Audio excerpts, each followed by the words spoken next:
Minnesota Fighting Vikings general manager Rick Spielman addressed the media jackals on Tuesday, as well as he talked about the future of one Dalvin Cook and also his contract situation with the Minnesota Fighting Vikings. So production value, he said this, quote, I put Dalvin in the same class as I have all of our other young guys, whether it's Danielle Hunter. We've always tried to keep our core young players that we draft and develop.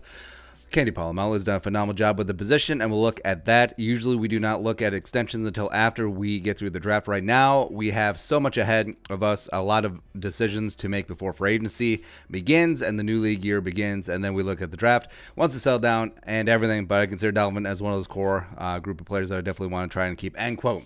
So, you notice anything? There's one key thing that Rick sort of admitted here. He never complimented Dalvin directly, where this was like very lukewarm, very tepid in terms of hyping up your dude and saying like, yeah, we absolutely want him to stay in purple. He is a superstar. He's a Pro Bowler. He's really turned things around in year 3, blah, blah, blah, blah, blah. He didn't do any of that.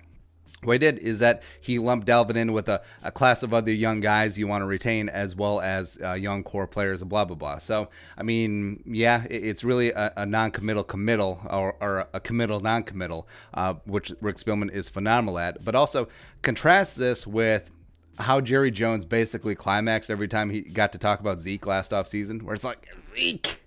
Yeah.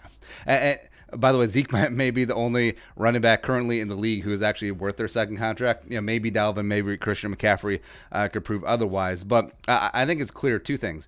A, Dalvin didn't get an extension this offseason. And B, he may not be getting one next offseason either. So since A is going to happen, I do wonder if he will actually hold out.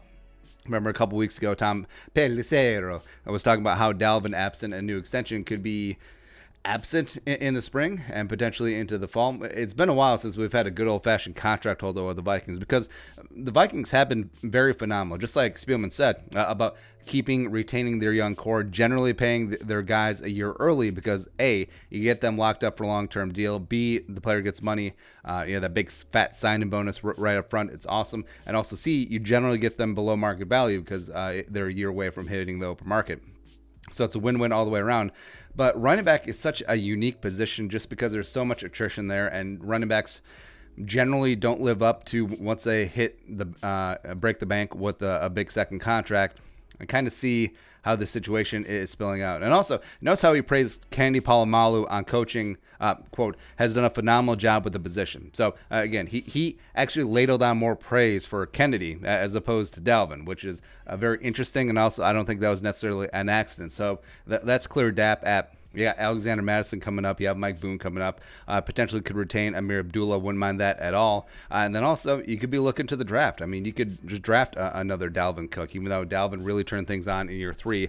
And I don't know. I'm torn here because I'm a big Dalvin fan. I was so happy when he started tearing the cover off the ball this season, proving all the haters wrong. It's like, oh, he's injury prone, all that stuff.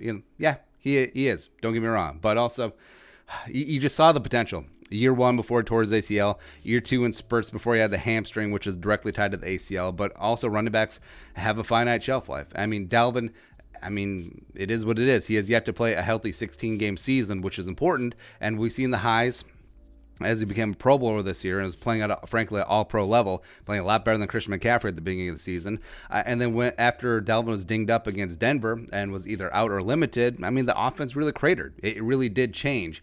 So he does matter a lot to this offense. I don't think they're necessarily ready to plug and play in Alexander Madison and or a combination of Mike Boone or Abdullah or rookie TBD, and it would be 100% of what Dalvin could be. But also, you've seen the Kubiak-Shanahan scheme throughout the years. They make 1,000-yard rushers out of nobodies, right? So, I don't know. I think it just really confirms our speculation that Dalvin isn't going to get an extension this year. I think it's really important to see how 2020 plays out. If Dalvin stays healthy all 16 games, plays at a Pro Bowl level again, pay him. Absolutely pay him. I think he'd be worth every single penny in that regard. But if he gets dinged up again or the production isn't there, I do think just because of the position that the Vikings would better serve rolling up Madison and or rookie TBD and or Mike Boone.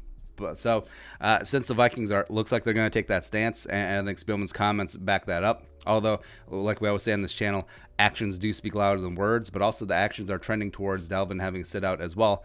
This could be some more unnecessary drama. Just man, Diggs still stumping for a trade, as well as Dalvin Cook holding out as the Vikings descend on TCO Performance Center Bar and Grill in August. Great. Actually, add more drama. Spend one of the multiple 4th-round picks on a running back. I mean, just why the hell not? But your thoughts, Spielman's comments on Dalvin Cook, let us know in the comment section below. Also, subscribe for daily Vikings takes. You want to support the work, pull us on the Venmo. Plus, give us a follow on social media as well. But until next time, Skol, production value.